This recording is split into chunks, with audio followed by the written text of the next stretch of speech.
When Amber walked into my living room and announced her entire family would be spending Christmas at my house, I felt something inside me finally snap.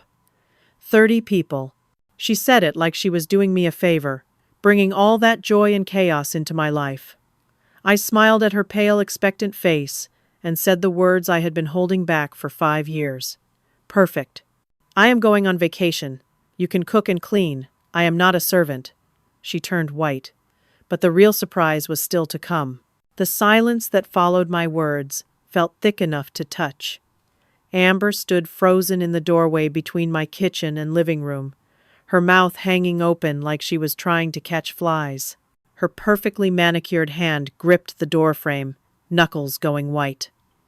I watched her face cycle through confusion, disbelief, and something that looked almost like fear. That was when I heard the garage door. Trevor's footsteps echoed through the mudroom, and my son appeared behind his wife, still holding his keys. He must have heard my last sentence because his expression darkened immediately. "Mom, what are you talking about? You can't just leave for Christmas." The way he said it, so certain, so dismissive, made my chest tighten. This was my boy, the child I raised alone after his father died 3 years ago, the son I had supported through college, through 2 failed business ventures, through his entire adult life. And he was standing in my home, telling me what I could and could not do. "I can, and I will," I said, keeping my voice steady. "I have already booked a cruise, non-refundable. I leave December 23rd. Amber found her voice then. "But Sophia, we already sent out the invitations. Everyone is expecting to come here. We told them Grandma was hosting Christmas." Those words hit me like cold water. "You told them what? You sent invitations without asking me?" Trevor stepped fully into the room, positioning himself next to Amber. They stood together, a united front against me. "We didn't think we needed to ask. You always host Christmas. Why would this year be different?" I stood up from my husband's old recliner, the one I still sat in when I needed to feel close to him. "This year is different because nobody asked me, because I am tired of cooking for 20 people by myself while everyone else shows up, eats, makes a mess, and leaves. Because I have been doing this for 5 years without any help, any appreciation, or even a thank you." "That's not fair," Amber said, and I saw tears forming in her eyes. Crocodile tears. I had seen them before. "We always thank you. Thanking me is not the same as helping me. When have you ever offered to bring a dish? To clean up? To arrive early and help me prepare? You show up at dinner time and leave right after dessert. Every single holiday." Trevor's jaw clenched. "Dad would have wanted you to keep the family tradition going." There it was, the card I knew he would play, using his father's memory like a weapon. My hands trembled, but I held my ground. "Your father would have wanted his family to treat each other with respect. He would have wanted you to ask before inviting 30 people to someone else's home." "It's not just your home, Mom." The words hung in the air. Something in his tone made my stomach drop. "What do you mean?" "I mean, Dad put my name on the deed years ago, for estate planning. This is my house too. Legally, I have every right to invite people here." The room tilted. I grabbed the back of the recliner to steady myself. "You wouldn't." "We already did," Amber said, and I heard the smugness creeping into her voice. "We have a group chat going. The menu is planned. We've assigned rooms for people who need to stay overnight. We've worked out all the details." "Without telling me." "We're telling you now," Trevor said. "And you're being unreasonable. Cancel your cruise, stay home, do what you always do." My heart pounded so hard I could hear it in my ears. 5 years of being taken for granted came rushing back. Every Thanksgiving where I cooked a turkey for 15 people and cleaned for 3 days after. Every Easter where I bought all the food and decorations and hosted the egg hunt in my yard while Trevor and Amber sat on their phones. Every birthday party for Trevor where I baked the cake, wrapped the presents, and played hostess while they treated me like hired help. "No," I said quietly. "What?" "No, I will not cancel my cruise. I will not stay home and cook for 30 people. I will not be treated like a servant in my own house anymore. Amber's tears started flowing for real now, or at least a convincing performance of real tears. How can you do this to us? What will I tell my family? They'll think you hate us. They'll think you don't want to be part of our lives. You should have thought about that before you invited them, without asking. Trevor took a step toward me, and I saw anger flash across his face. Fine. We'll have Christmas here anyway. With or without you. I'll lock up the house. We have keys. Of course they did. I had given Trevor a spare key after his father died, for emergencies. The same way I had put his name on the bank account as backup, had added him to paperwork, had trusted him completely, and now he was using all of it against me. You can't stop us, Amber added, wiping her eyes. This is Trevor's house too. He can have anyone here he wants. They turned and walked out together.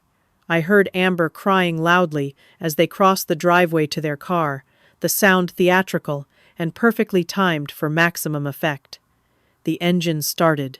They drove away. I stood alone in my living room, surrounded by photos of happier times. My wedding picture on the mantel. Trevor, as a baby in my arms. My husband smiling in his military uniform. The family we used to be, before everything fell apart. I sank back into the recliner and closed my eyes. What had I done? But even as doubt crept in, I knew I could not back down. Not this time. This was the first boundary I had set in 5 years, and if I gave in now, I would never have another chance. My hands were still shaking when I picked up my phone and called the locksmith. If they wanted to play this game, I would protect what was mine, but deep in my chest, I felt a cold knot of fear forming. Something told me this was only the beginning. 1 week crawled by with no word from Trevor. I spent the time preparing for my cruise, trying to ignore the anxiety gnawing at me. I pulled my suitcase from the attic, washed summer clothes I had not worn in years, and bought sunscreen that promised to protect aging skin. Every time I folded another outfit, I felt both excited and guilty. This would be my first real vacation since my husband died. The first time I had done something purely for myself, but the silence from Trevor worried me more than any argument would have. 3 days before my departure, I drove to the locksmith on Main Street.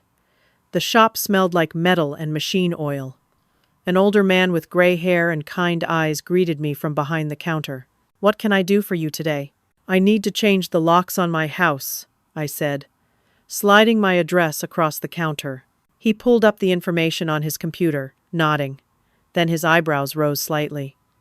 "Is this the property on Maple Drive, the 2-story colonial?" "Yes, that's mine. I've got a note here from when we installed the original locks 12 years ago. Beautiful home. I remember your husband. Good man, passed a few years back, right?" 3 years, I said quietly. "I'm sorry for your loss." He typed something else, then paused. "I see here the deed has 2 names. You and Trevor Blackwell. That your son?" My stomach clenched. "Yes. Well, here's the thing. Since he's on the deed as co-owner, I can't change the locks without his written permission. Legal liability issue. Both owners have to consent to lock changes on jointly owned property." The floor seemed to drop out from under me. "But it's my house. I've lived there for 35 years. "I understand, ma'am, but the law is the law. When your husband put your son's name on that deed, he made him a legal co-owner. That means your son has equal rights to access the property. I'm real sorry, but my hands are tied." I drove home in a daze. How had I not known this? My husband had mentioned estate planning, something about making sure Trevor would inherit smoothly, avoiding probate. I had signed papers without really reading them, trusting my husband to handle everything. And now I was trapped. The moment I walked through my door, I called the first lawyer listed in the phone book. The receptionist squeezed me in that afternoon. Attorney Patricia Walsh's office occupied the 2nd floor of a converted Victorian house downtown. She was younger than I expected, maybe 40, with sharp eyes behind modern glasses. I told her everything while she took notes. When I finished, she leaned back in her chair. "Mrs. Blackwell, I'm going to be honest with you. This situation is complicated. Your son is a legal co-owner of the property. That means he has the right to occupy it, to bring guests, and to make decisions about its use. You cannot legally prevent him from being there. But I've lived there for over 3 decades. I paid the mortgage. That doesn't matter under property law. What matters is whose name is on the deed. And right now, both your names are on it. She pulled out a file folder. There are options. You could petition to force a sale and split the proceeds. You could attempt to buy out his share. He could attempt to buy out yours. But all of those options take time and money. How much money? To buy him out? The house would need to be appraised. But based on the market in your neighborhood, his half is probably worth between $200,000 and $250,000. I felt sick. My pension was $1,800 a month. Social Security added another $1,300. $3,100 total. I had maybe $30,000 in savings. There was no way I could buy him out. What if he tries to force me out? He could file a petition for partition, forcing a sale. Or he could make living there so uncomfortable that you leave voluntarily. Unfortunately, I see this situation more often than you'd think. Adult children taking advantage of elderly parents. I'm not elderly, I said automatically. I'm only 68. She gave me a sympathetic smile. Of course. What I mean is, there are laws against elder abuse, but they're hard to enforce in situations like this. Family dynamics complicate everything. I left her office with a retainer agreement I could not afford, and a sick feeling in my stomach. The cruise left in 3 days. Should I cancel it? Stay home and guard my house? But I had already paid $4,000, non-refundable. And the money I had spent on this lawyer consultation meant I was even more broke than before. That evening, I started packing valuables. My husband's military medals went into a small box, photo albums I could not replace. My mother's antique jewelry box, the one thing I had from her. My grandmother's china that had survived 3 generations. Each item I wrapped felt like an admission of defeat. Trevor and Amber showed up while I was carrying a box to my car. They stood in the driveway, watching me. Neither offered to help. "Moving out, Mom?" Trevor asked. "Protecting what's mine." "Don't trust us?" Amber smirked. I ignored her and went back inside for another load. They followed me in, looking around like they were inspecting the place. Amber ran her finger along the mantel, examining it for dust. Trevor opened the refrigerator and grabbed a soda without asking. "We've been thinking," he said, cracking open the can. "It doesn't make sense for us to keep paying rent on our apartment when I own half this house. We're going to move in." The words hit me like a physical blow. "Move in? It's not like we need your permission," Amber said sweetly. "Trevor has every right to live here." "When?" "We already gave notice on our lease. We'll be here by the 1st of January, maybe sooner." They left me standing in my kitchen, my arms full of my dead husband's books. I heard their car start, heard them drive away, and I realized this was never about Christmas. That was just the opening move. They wanted my house. They were going to take it, piece by piece, until I had nothing left. My neighbor Dorothy knocked on my door an hour later. She was 73, widowed like me, and had lived next door for 40 years. She held a casserole dish covered in foil. "Saw you moving boxes earlier. Everything okay?" I broke down and told her everything. She listened without interrupting, her face growing more concerned. "Oh, honey, I had a feeling something was wrong. I saw them here a few days ago with another couple. They were walking through the house like they owned it, measuring the rooms, taking photos. I thought maybe you were selling. They were here? When I wasn't home? Tuesday afternoon. They have keys, I assume?" "Yes." My voice cracked. "Dorothy, what am I going to do?" She set down the casserole and took my hands. "First, you're going to eat. Then, you're going to go on that cruise like you planned. And while you're gone, I'm going to keep an eye on this place. I'll document everything, take photos. If they try anything, you'll have evidence." The lawyer said, "I can't stop them." "Maybe not. But you can make sure the truth is recorded. Sometimes that's all we can do. I wanted to believe her. But as I locked my door that night, after Dorothy left, I felt like I was standing on the edge of a cliff. The cruise left in 3 days, and I had no idea what I would come home to. The next morning, I drove to the storage facility and rented a small unit. 10 feet by 10 feet, climate controlled, $120 a month I could not afford. I loaded it with everything I could not bear to lose. It took me 2 full days. My back ached. My hands were raw, but I got it done. On December 22nd, I found a notice in my mailbox. Mail forwarding confirmation. Trevor and Amber had changed their mailing address to my house. They were establishing residency, making it official. This was not temporary. This was not about Christmas. This was a takeover. I called Trevor. He answered on the 4th ring. "We need to talk about this," I said. "About what?" "The mail forwarding. Moving in. This wasn't part of any agreement." "Mom, I don't know why you're making this so difficult. It's my house too. Why shouldn't I live there? We're family. Because you never asked me. Because this is still my home. It's my home too now. Get used to it."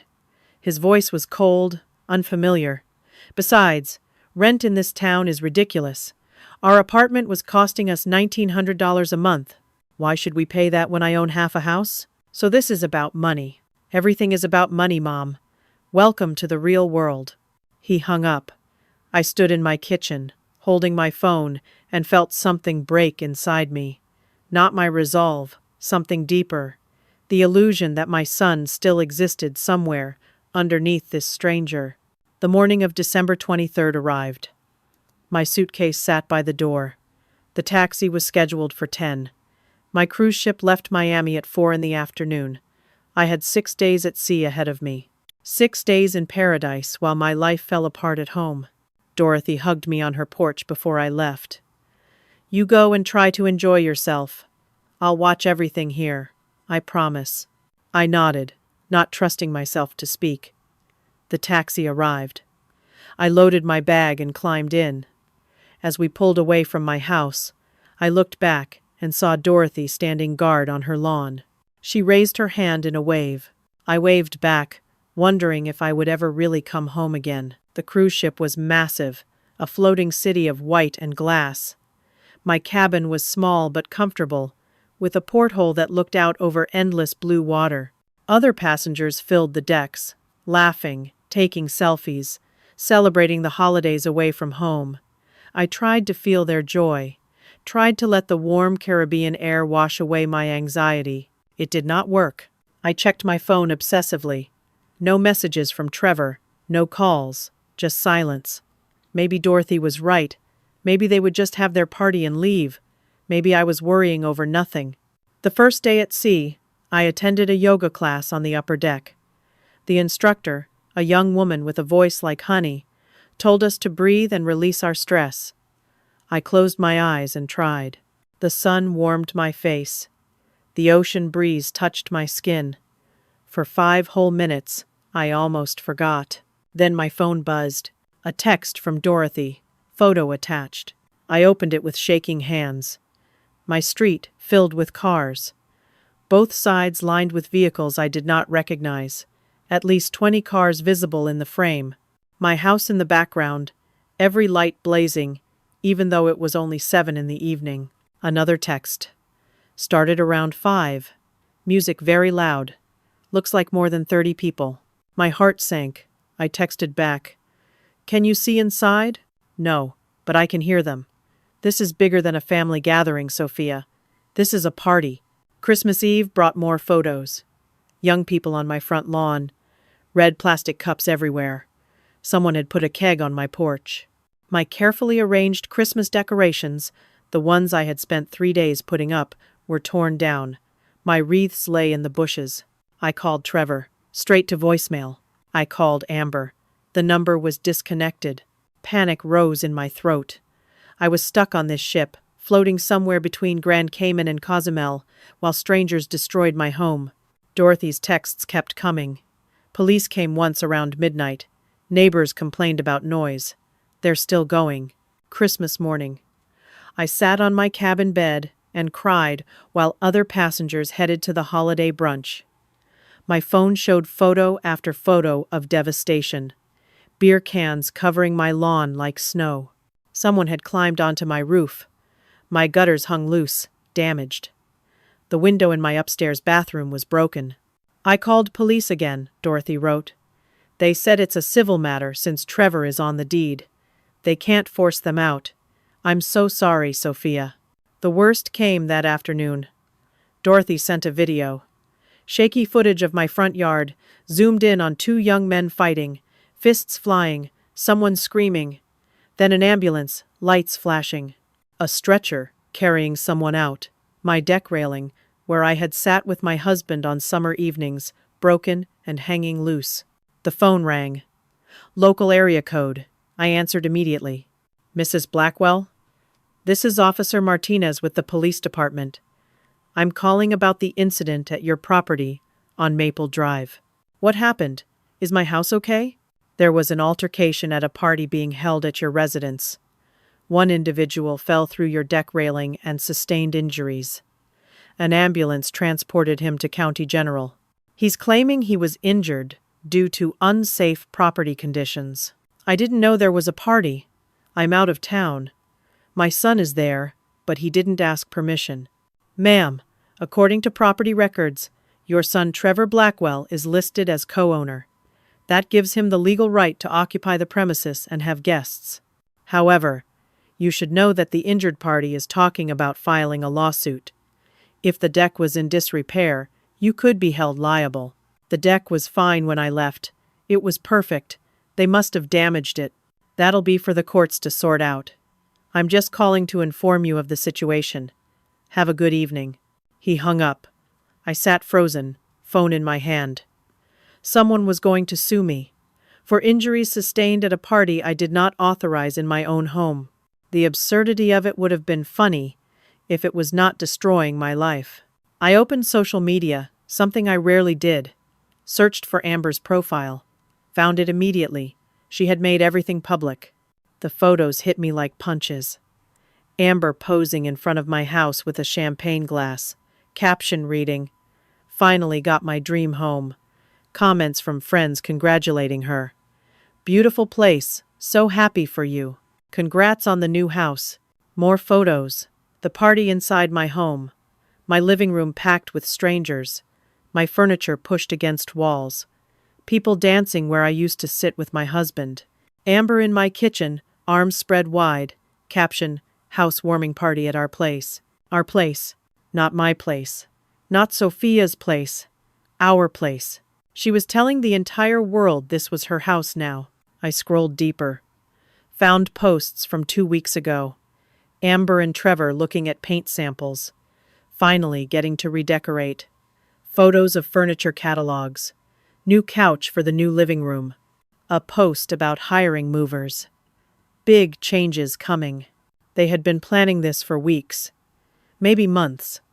While I thought we were just arguing about Christmas dinner, they were orchestrating a complete takeover of my life. My hands shook so badly, I almost dropped my phone. I called the cruise ship's customer service desk. I need to get off the ship. Emergency. I need to go home. The representative was sympathetic, but firm. We were at sea. The next port was Cozumel, tomorrow afternoon. I could disembark there, but I would forfeit the rest of my cruise. No refund. And I would need to arrange my own flight home from Mexico. I looked up flights.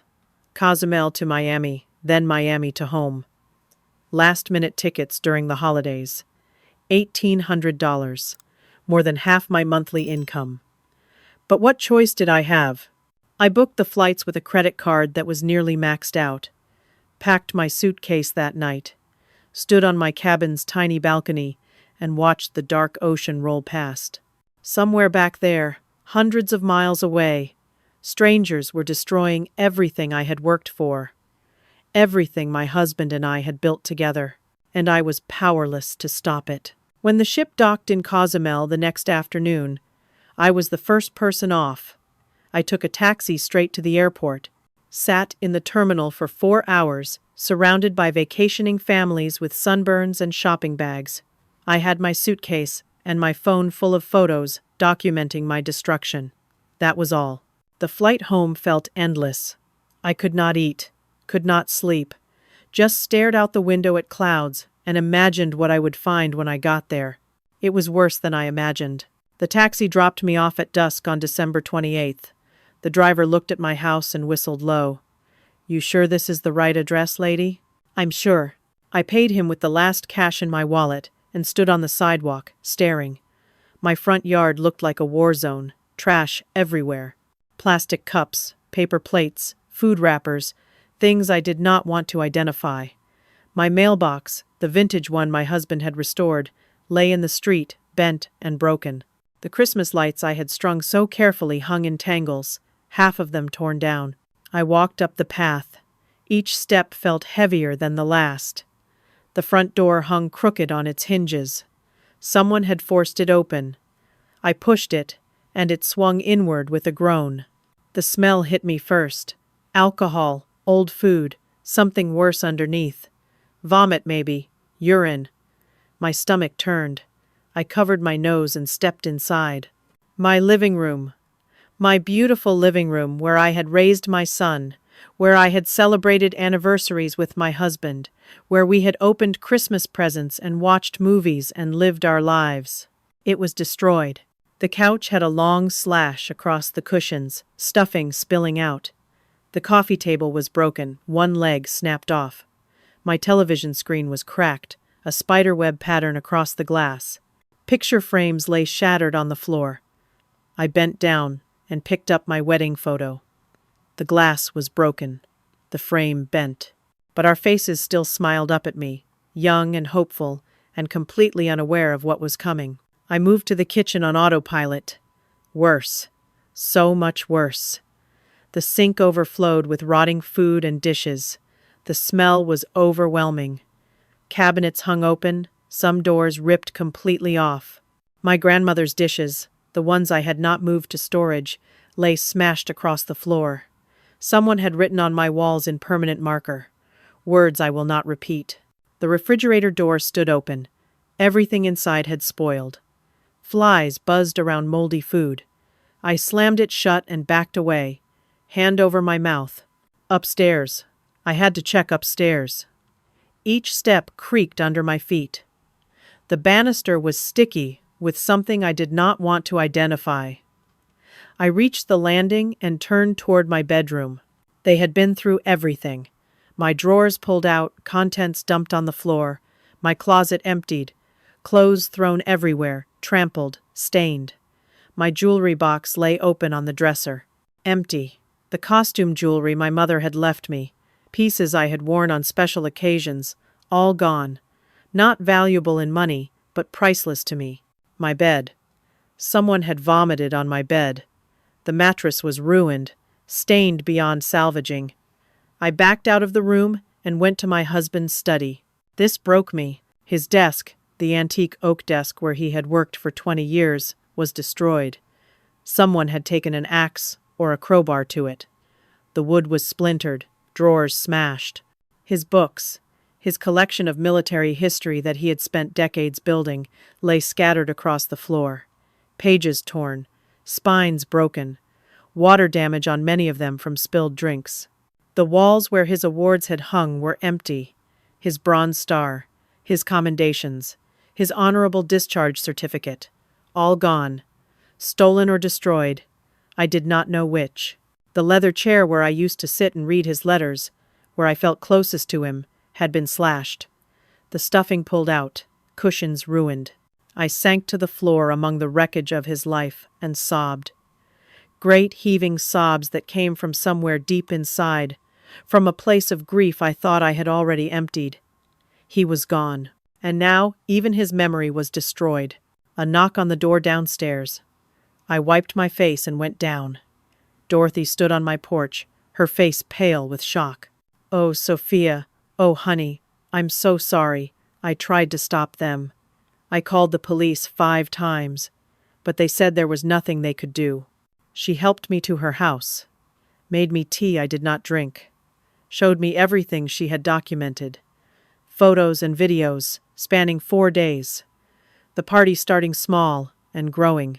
Cars arriving, more and more people. The noise escalating, the damage accumulating. They weren't family, Dorothy said quietly. Most of them were young people, 20s and 30s. I don't think any of them were relatives. I think Trevor and Amber threw a huge party for strangers. Why would they do that? I don't know. But I recorded as much as I could. Times and dates on everything. This might help if you decide to take legal action. Legal action? With what money?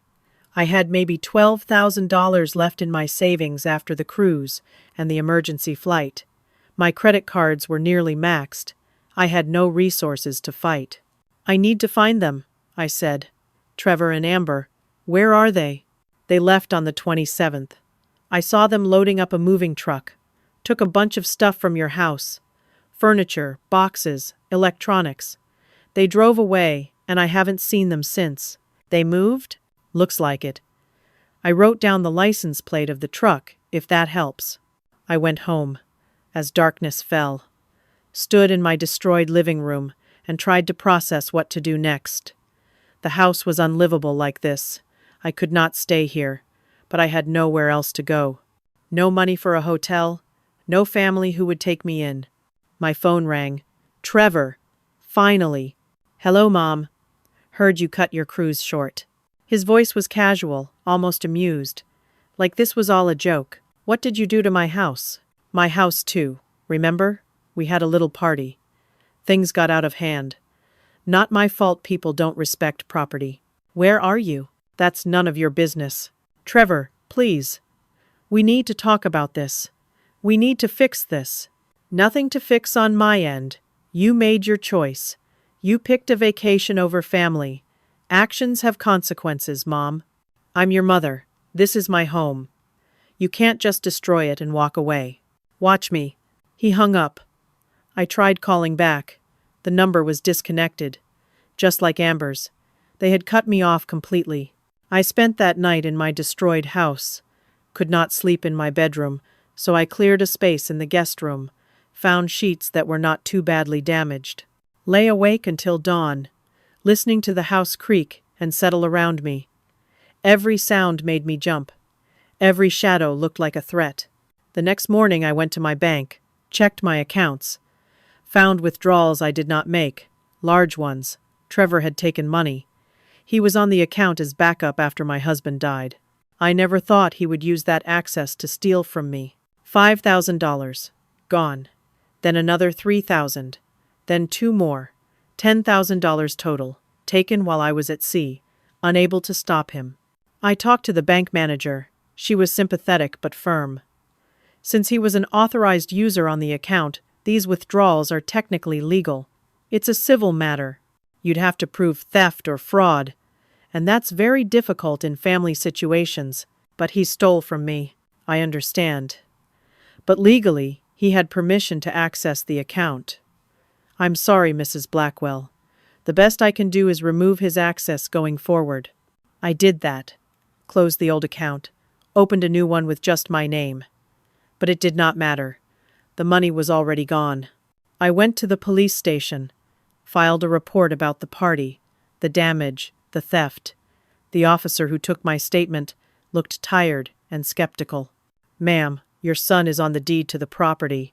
That makes this a civil dispute, not criminal. And regarding the money, if he had access to the account, that's not legally theft. It's a family matter, so there's nothing you can do? You can file a civil suit. Sue for damages, but that's going to take time and money. I'd suggest talking to a lawyer. I left the station feeling hollow. Everywhere I turned, the system failed me. My own son had destroyed my life, and nobody seemed to care because we were family, because his name was on papers, because the law protected property rights over human decency. That afternoon, Trevor and Amber came back. I was in the kitchen, trying to salvage what I could, when I heard the front door open. They walked in like they owned the place. I suppose legally, half of them did. You're back, I said, my voice flat. We left some things here, Amber said. She was not even looking at me, just scanning the room, making a mental inventory. You destroyed my house. Our party got a little wild. Not our fault. Trevor shrugged. These things happen. You stole my money. You ruined everything your father and I built. I took what was mine. I'm a co-owner, remember? I have rights. Where are you living now? That's not your concern. They went upstairs. I heard them moving around in my bedroom. When they came down, they had boxes. More of my things. My late husband's watch. Photo albums I had not moved.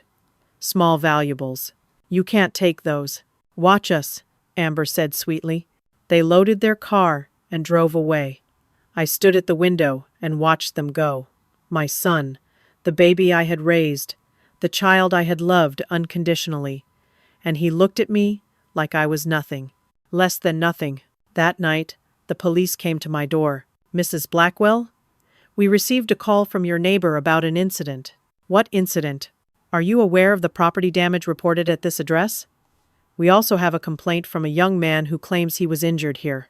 He's filed a formal complaint, and he's indicating he plans to sue for negligence. Something about an unsafe deck?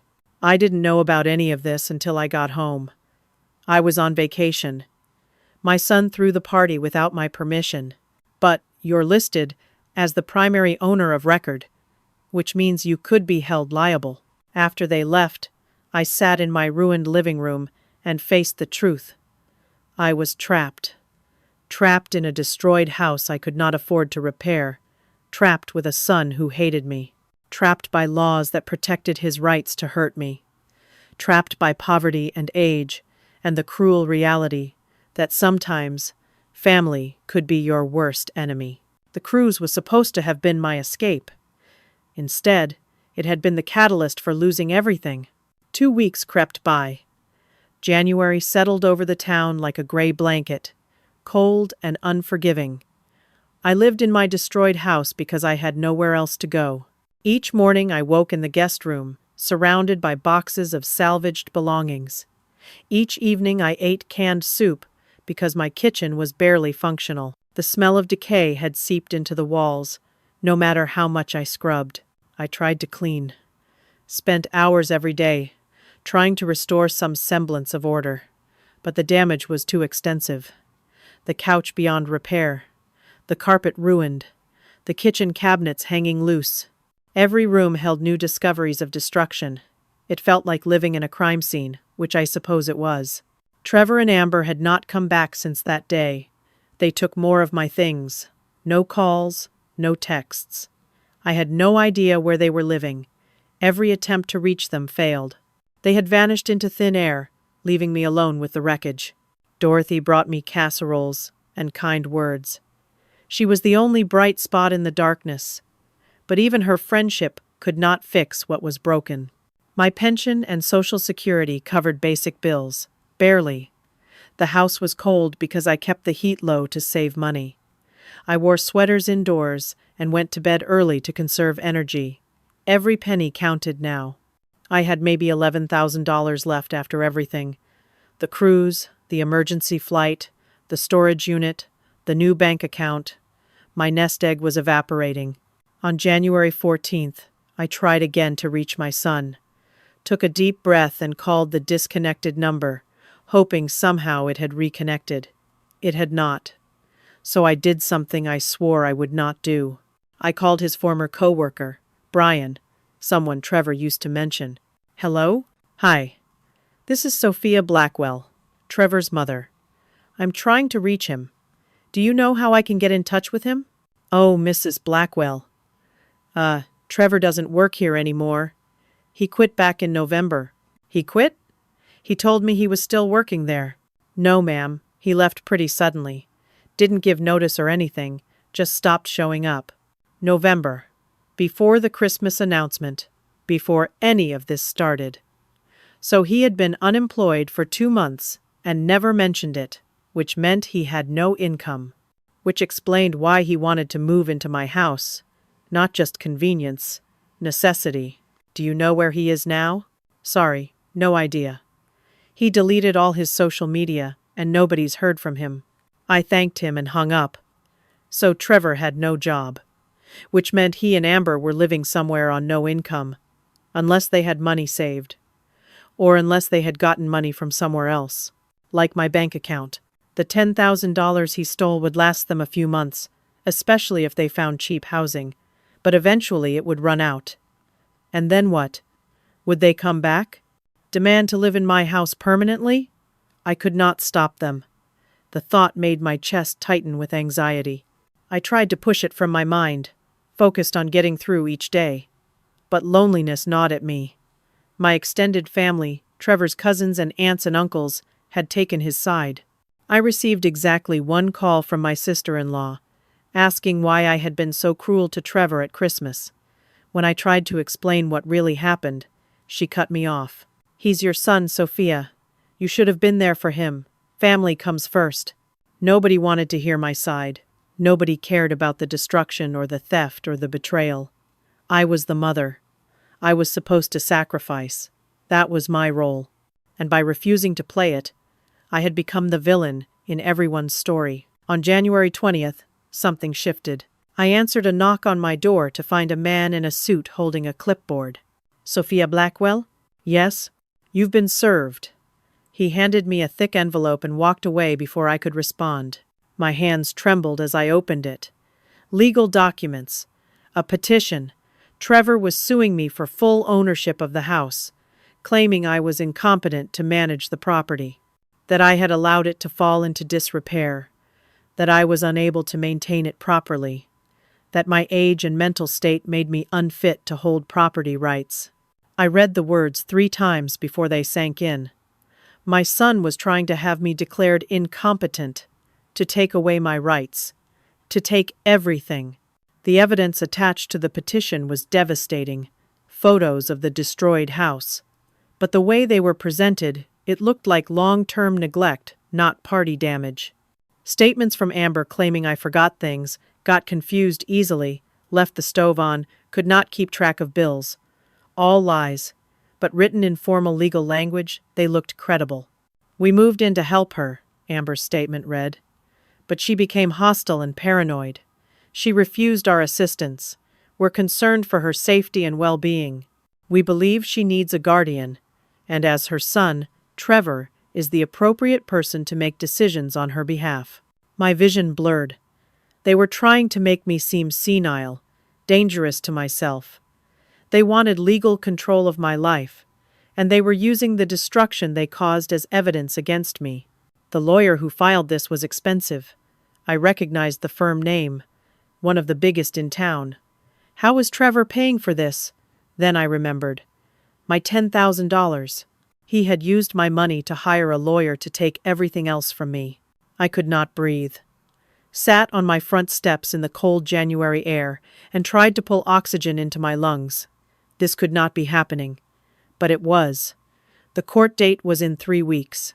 February 10th. I had 3 weeks to find a lawyer I could not afford and defend myself against accusations of incompetence. I called the legal aid office, left a desperate message. They called back the next day, overbooked. Could not take new cases. Gave me referral numbers for low-cost legal services. I called all of them. Same story everywhere. Long waiting lists. Retainer fees I could not pay. My case was too complicated, too urgent. Nobody could help. That night, I lay awake and faced the reality. I was going to lose. Trevor would win by default because I could not afford to defend myself. The court would declare me incompetent. He would get guardianship. Control of the house. Control of my pension. Control of my life. And I would end up in some state facility, warehoused with other elderly people society had decided were no longer useful. The unfairness of it burned in my chest. I had worked my entire life, paid my mortgage faithfully for 35 years, raised my son alone after my husband died, been a good neighbor, a good citizen, a good person. And this was my reward: betrayal and destruction, and a system that protected the abuser over the victim. I got up and walked through my house in the darkness. touched the walls my husband had painted, the floors we had refinished together, the kitchen where we had cooked family dinners. Every corner held memories, and it was all slipping away. In his study, I sat in the ruined chair and cried. I don't know what to do, I whispered to the darkness. I don't know how to fight this. The next day brought more disasters.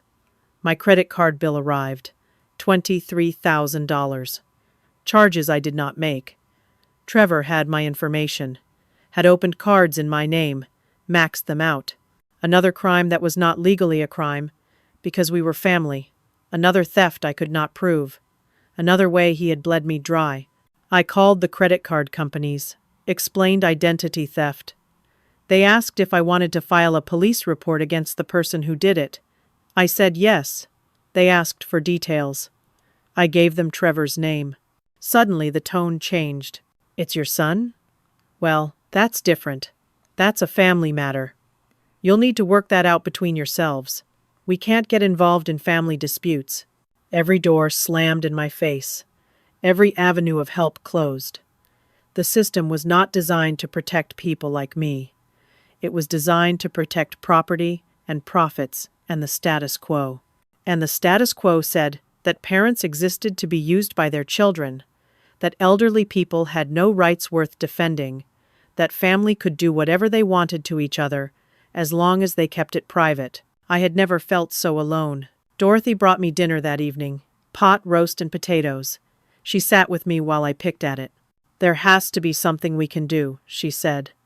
This can't be legal. It is legal. That's the problem. He's on the deed. He had access to my accounts. The law is on his side. But you're his mother. He's hurting you. Family is exempt from most abuse laws. Unless he physically attacks me, there's not much recourse. And even then, courts are reluctant to intervene in family matters. That's insane. That's reality. She was quiet for a long moment. Then she said something that changed everything. I did more research. About Amber. I found things, Sophia. Things you need to know. She pulled out her phone and showed me. Court records. News articles. A pattern I should have seen before. Amber had done this before. Dorothy's phone glowed in the dim light of my kitchen. I leaned forward, squinting at the screen. News articles from 3 years ago. Different state, different name, but the same face. Amber, smiling in a photo next to an elderly man. That's her, Dorothy said. She went by a different last name then. Amber Hayes, not Amber Grayson. She moved in with her grandmother, claimed she was there to provide care. 6 months later, the grandmother died. Amber inherited everything, but there were accusations. The other grandchildren contested the will. They claimed Amber had manipulated their grandmother, isolated her from family, changed the will under suspicious circumstances. What happened? They settled out of court. Amber got $120,000. The family got the house. But they all believed she had done something to speed up the grandmother's death. Nothing was ever proven. My hands went cold. You think she killed her grandmother? I think she did something. Maybe neglect. Maybe worse. But she walked away with money, and no consequences. Dorothy scrolled to another article. And there's more. Before that, she lived with an elderly couple. She was their home health aide. They died within 3 months of each other. She was named beneficiary of a life insurance policy worth $50,000. Their kids tried to fight it, but the policy was legally binding. How many people that I can find? 3. But there could be more. She moves around a lot, changes her name slightly. Always targets elderly people who are isolated or vulnerable. She gets close to them, gains their trust, and then takes everything. I felt sick. And Trevor, I don't know if he's a willing partner or another victim, but either way, you're her next target. And this time, she's using your son to do it. We have to stop her. I've documented everything. Every interaction I've witnessed. The party, the destruction, them moving in and out. I have it all time-stamped and dated. But Sophia, you need a lawyer. A real one. This evidence won't mean anything if you can't present it properly in court. The court date was 2.5 weeks away. I still had no lawyer. Still had no way to pay for one. I was trapped in a nightmare with no exit. That night, I did not sleep. I lay in bed and thought about everything Dorothy had told me. Amber was a predator, and she had chosen me as her prey, used my son as a weapon, destroyed my life systematically and methodically, and she was going to win because I had no resources to fight back. The next morning, January 25th, the cold settled into my bones. I ate stale crackers for breakfast because I could not afford groceries. My heat was set to 60 degrees. I wore 2 sweaters and still shivered. This was my life now. Poverty and fear and waiting for the final blow. Then something worse happened. A city inspector arrived at my door. He wore a yellow vest and carried a clipboard. Behind him stood a woman in business attire. "Sophia Blackwell? I'm Inspector Davis, from Code Enforcement. We've received multiple complaints about this property. I need to conduct an inspection." "Complaints from who?" "Anonymous, but we're required to investigate." I let them in, watched them document every piece of damage: the broken furniture, the damaged walls, the non-functional appliances. The inspector took photos of everything while the woman made notes. After an hour, he handed me a form. "This property is in violation of multiple city codes. Structural damage, sanitation issues, unsafe living conditions. I'm issuing a formal condemnation notice. You have 30 days to make all necessary repairs or vacate the premises." Condemnation? But I live here. Not safely. You don't. This house is a hazard. The repairs needed would cost easily $30,000 or $40,000. Electrical work, plumbing, structural fixes, complete sanitation overhaul. If you don't complete the work within 30 days, the city can force a sale to recover the costs. I don't have that kind of money. Then you need to vacate. "I'm sorry, ma'am.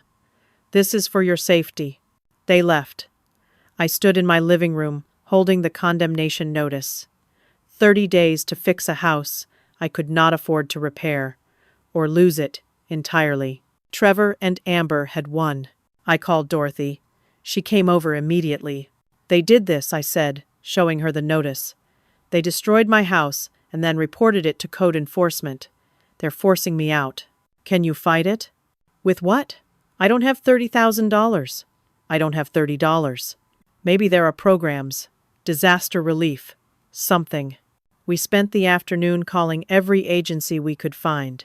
Community development, housing assistance, emergency relief funds. Every single one had waiting lists months long. Every single one required applications and verification and processing time I did not have. As the sun set, I accepted the truth. I was going to lose my house, the home I had lived in for 35 years, the place where I had built a life with my husband, the walls that held every memory of my son's childhood. All of it was slipping away. That evening my phone rang. Unknown number. I almost did not answer, but something made me pick up. "Mom?" Trevor's voice. I had not heard it in weeks. "Trevor, we need to talk." "About what?" "About how you destroyed my life? About the lawsuit? The condemnation? The house is worthless now anyway. You can't live there. You can't fix it. Just sign it over to me. I'll drop the incompetency petition. You can walk away." "Walk away to where?" "I have no money. You stole everything. That's not my problem. You made your choices. Now deal with the consequences." "You're my son. I raised you. I loved you. How can you do this to me? You picked a vacation over family, remember? You made it clear where your priorities were. That's not what happened, and you know it. Sign over the house, Mom. It's the only smart move you have left. I'll text you the papers. You have 48 hours. He hung up. Minutes later, the text arrived. Legal documents. A quit-claim deed. Sign the house over to Trevor completely. Give up all rights. Walk away with nothing. I stared at my phone and felt something break inside me. Not grief this time. Something else. Something deeper and darker. The last piece of hope that this could still be fixed. that my son was still in there somewhere. That family meant something. It was all gone. I sat in the darkness of my condemned house and faced the end. I was 72 years old, broke, alone, about to be homeless. My son had betrayed me. My daughter-in-law was a criminal. My family blamed me. The legal system failed me. There was no way out, no path forward, no hope. Maybe I should just sign the papers. Give Trevor what he wanted. Let him win. Take whatever scraps of dignity I had left and disappear into some shelter or care facility. Maybe that was what I deserved. Maybe I had been foolish to think I mattered. That my life had value. That I was worth fighting for. I picked up my phone, pulled up the documents Trevor had sent. All I had to do was sign. It would be so easy. Just give up. Let it end. My finger hovered over the signature line. Then I saw it. On my coffee table. Half hidden under papers. The one photo I had saved from the destruction. My wedding day. My husband's face, young and strong and full of love. And I remembered his voice from 30 years ago, when I was scared about something I do not even remember now. You're stronger than you think, Sophia. Don't ever forget that. I put down my phone. I would not sign. They wanted to destroy me. They would have to keep fighting. Because I was not done yet. I called Dorothy. I need your help. All those photos you took, all the documentation. I need copies of everything. Every single piece of evidence. What are you going to do? I'm going to fight back. I don't know how yet, but I'm not giving up. That's my girl. We spent the next day organizing everything. Dorothy's photos showed the timeline clearly. My house in good condition before the party, the destruction during, Trevor and Amber's involvement, their possession of my belongings. Everything documented and dated. I took all of it to the police station. Demanded to speak to a detective. Got passed around until finally, a woman in plainclothes met with me. Detective Sarah Wong, Financial Crimes Unit. I laid out everything. The elder abuse, the identity theft, Amber's pattern of targeting vulnerable people, Trevor's manipulation, the systematic destruction of my property, Dorothy's documentation of everything. Detective Wong listened, really listened. When I finished, she leaned back in her chair. Mrs. Blackwell, you realize most of what you're describing falls into civil territory.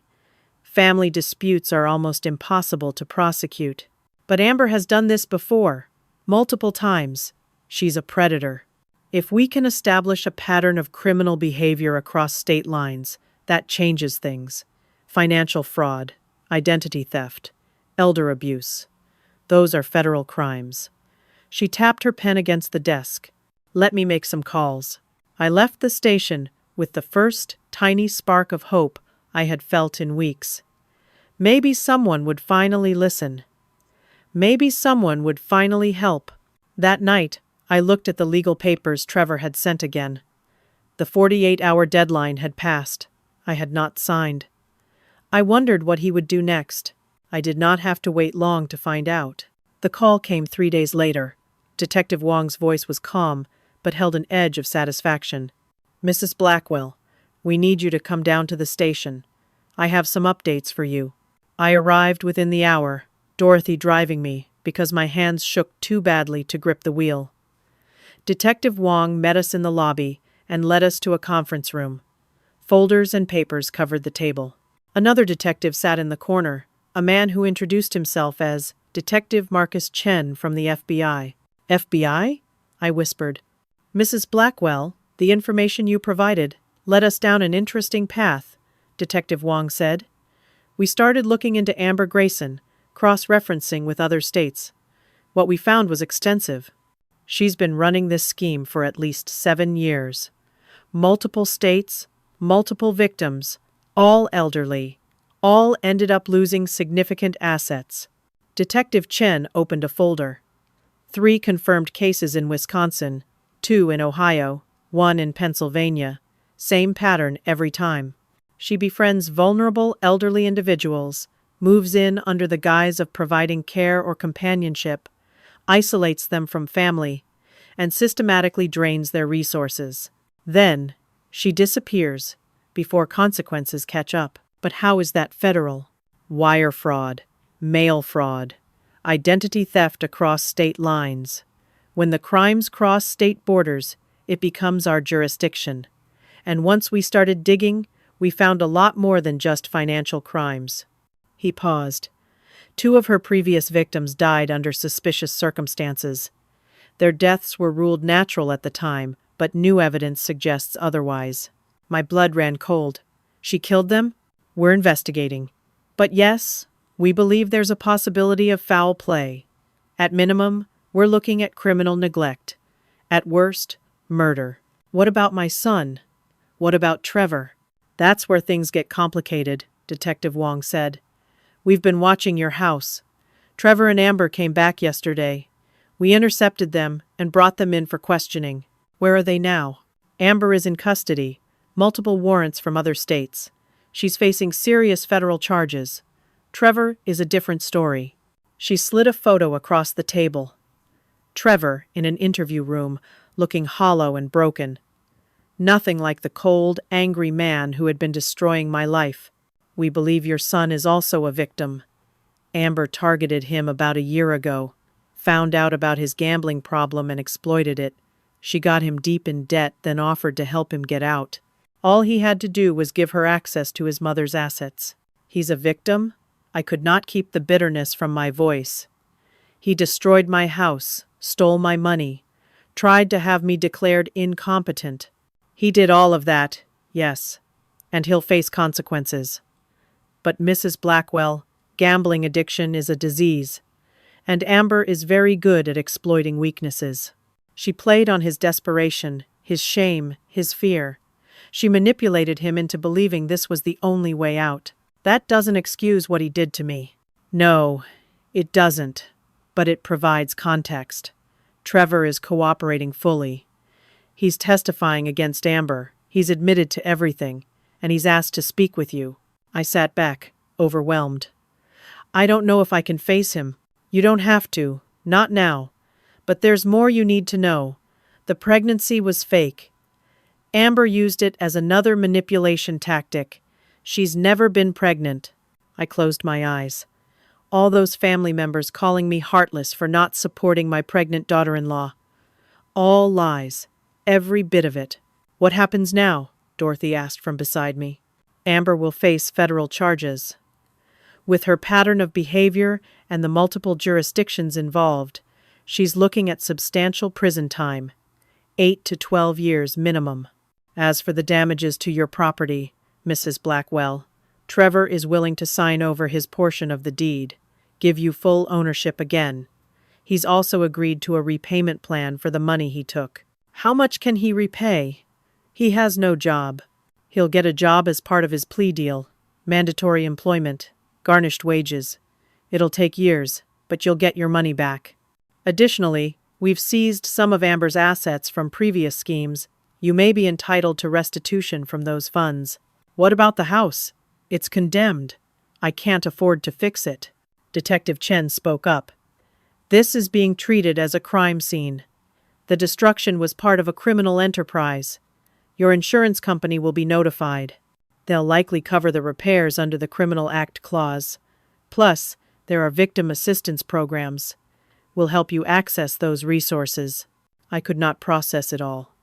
After weeks of drowning, someone was throwing me lifelines faster than I could grab them. I still don't understand, I said. Why did she target me specifically?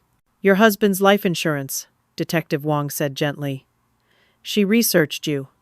Found out you received a payout when he died. Plus, your home equity. You were financially comfortable, isolated after your husband's death. Had a son with exploitable weaknesses. You were a perfect target. The calculation of it made me sick. My grief had been a vulnerability to exploit. My love for my son had been a weapon to use against me. Over the next week, the story unfolded like a nightmare in reverse. Amber's arrest made local news. Other victims came forward. The scope of her crimes became clear. She had stolen nearly $500,000 over 7 years. destroyed countless lives, and she had almost gotten away with it. Trevor agreed to a plea deal.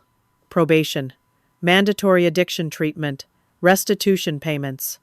He would not go to prison, but his life would not be easy. Part of his agreement included staying away from me unless I initiated contact. The restraining order could be permanent if I chose. I did not know what I would choose. The anger was still too raw. The house repairs began in February. Insurance covered most of it. Victim assistance programs covered the rest. Contractors worked for 3 weeks. New kitchen cabinets, repaired walls, refinished floors, fresh paint.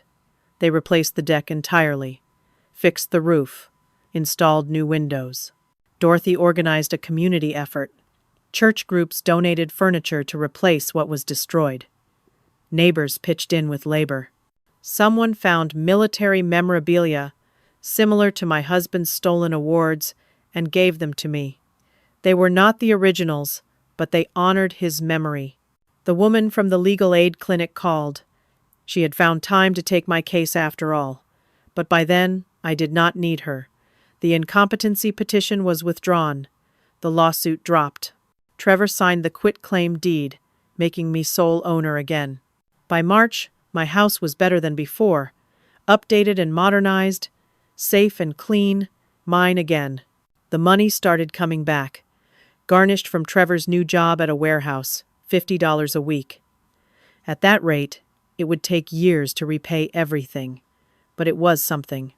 Restitution from Amber's seized assets added another $12,000. Not everything, but enough to rebuild my savings. More importantly, my credit was restored. The fraudulent charges were reversed. My name was cleared. The financial prison I had been trapped in slowly opened. Through it all, Dorothy stood by me. She became more than a neighbor. She became family. The kind you choose, not the kind you're born with. In April, Trevor wrote me a letter, not email. A real letter, handwritten on lined paper. He apologized, explained his addiction, his shame, how Amber had found him at his lowest point and offered him an escape that turned into a trap. He did not make excuses, did not ask for forgiveness, just laid out the truth and said he understood if I never wanted to see him again. I did not respond right away. The wound was too deep. Maybe someday I could forgive him. Maybe someday we could rebuild something. But not yet. For now, I needed space. I needed to heal. I needed to learn how to trust again. Amber went to trial in June. I attended, sitting in the gallery while prosecutors laid out her crimes. Victim after victim testified. Elderly people she had robbed and manipulated and destroyed. Some were dead now. Their families spoke through tears about loved ones who died alone and afraid because a predator had isolated them. The jury deliberated for 3 hours, guilty on all counts. The judge sentenced her to 10 years in federal prison. She showed no emotion, just stared straight ahead like none of it mattered. I felt nothing watching her led away. Not satisfaction, not closure, just emptiness where anger used to be. She had stolen months of my life, but she had not won, and that was enough. By the time December rolled around again, a full year since everything fell apart, I was different, stronger, wiser, more careful, but also more alive than I had been in years. Dorothy and I planned a small Christmas gathering, her family, a few neighbors who had helped during the darkest days, my pastor and his wife, 8 people total, intimate and warm and genuine. I cooked, but Dorothy helped. We laughed in the kitchen while preparing food. The house smelled like cinnamon and pine. Music played softly. Lights twinkled on the tree. Photos of my husband sat on the mantel, restored and reframed. He smiled down at the celebration like he approved. That evening, as snow fell outside and friends filled my living room with laughter, I felt something I had not felt in a long time. Peace, real peace. The kind that comes from surviving the worst and coming out stronger. I learned important lessons through this nightmare. I learned that saying no is not selfish. It is self-preservation. I learned that family is not always the people you are born to. Sometimes family is the neighbor who documents your truth, the detective who listens, the community that rallies around you. I learned that boundaries are not cruel, they are necessary, that love without respect is not love at all, that being a good mother does not mean letting your children destroy you. I learned that documentation matters. Dorothy's photos and videos and detailed timelines saved me. Always keep records. Always document abuse. The truth matters, and evidence protects it. I learned that trusting your instincts is crucial. I knew something was wrong before that Christmas announcement. I felt it in my gut. I should have acted sooner. But I second-guessed myself. I let guilt override intuition. Never again. Most importantly, I learned that it is never too late. At 72 years old, I fought back against people half my age. I reclaimed my life. I found justice. Age does not equal helplessness. Experience is a weapon. Survival is a strength. If you are listening to this, and you are being taken advantage of by family or anyone else, please hear me. You have the right to say no, to protect yourself, to set boundaries. You are not being difficult. You are not being selfish. You are being human. Document everything. Find your Dorothy, the person who will stand by you and witness your truth. Reach out to authorities. Keep trying, even when doors slam in your face. Help exists. Justice is possible. You deserve dignity. You deserve respect. You deserve peace. And you are stronger than you know. Fight back. Do not give up. Your life has value. You matter.